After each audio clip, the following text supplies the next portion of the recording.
இன்றைய நாள் கொஞ்சம் வித்தியாசமாக பத்ருடைய யுத்த விடயங்கள் பேசி முடிந்ததன் பிறகு இந்த பத்ர் யுத்த விடயத்துல இந்த 3 நாட்கள் பேசப்பட்ட விடயங்கள்ல இருந்து 3 கேள்விகள் அல்லது 4 கேள்விகள் கேட்டு அதற்கு யார் பதில் சொல்றாங்களோ அவங்களுக்குரிய அன்பளிப்புகள் சின்னதாக கொடுப்போம் இன்ஷா அல்லாஹ்.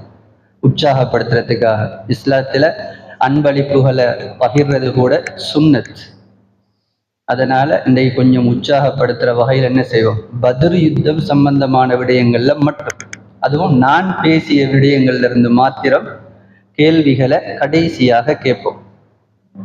அதுல ஆரம்பத்திலே காட்டிக்கொள்வோம் என்னென்ன பிரைஸ் சொல்லி. முதலாவது கேட்கப்படுற கேள்விக்கு பதில் சொன்னாங்கன்னு சொன்னா, ஃபாத்திமா ரலியல்லாஹு அன்ஹாவுடைய வாழ்க்கையில நடந்த குட்டி குட்டி சம்பவங்கள் அடங்கிய இந்த புக்ஸ் என்ன செய்வோம், முதலாவது கேள்விக்குரிய நபருக்கு கொடுப்போம்.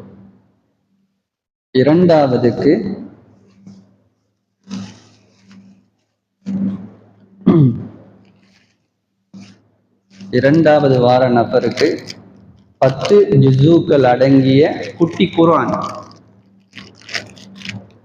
இதுக்குள்ள 10 ஜுஸூக்கள் இருக்கு, இதுக்குள்ள குட்டி குர்ஆன் ஒன்று இருக்கு. இதுக்குள்ள அதை 2வது வார நபருக்கு கொடுப்போம். 3வது வார நபருக்கு அழகான அத்தர், டேஞ்சர்ங்கிற பேர்ல இருக்கிற அத்தரை இன்ஷா அல்லாஹ் என்ன செய்வோம், அன்பளிப்பாக கொடுப்போம்.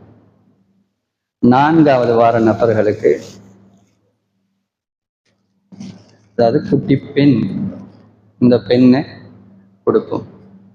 அடுத்ததுக்கு ஆறுதல் பிரைஸ் ஏதாவது கொடுக்கறதுமாக இருந்தா இந்த இருக்கிற பெண்ணை கொடுத்துக் கொள்வோம்.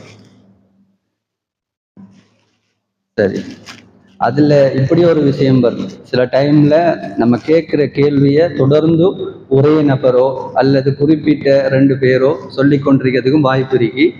அவங்களோட விடயத்துல என்ன செய்வோங்கிறத இன்ஷா அல்லாஹ் கடைசியில மசூரா பண்ணிக்கொள்வோம்.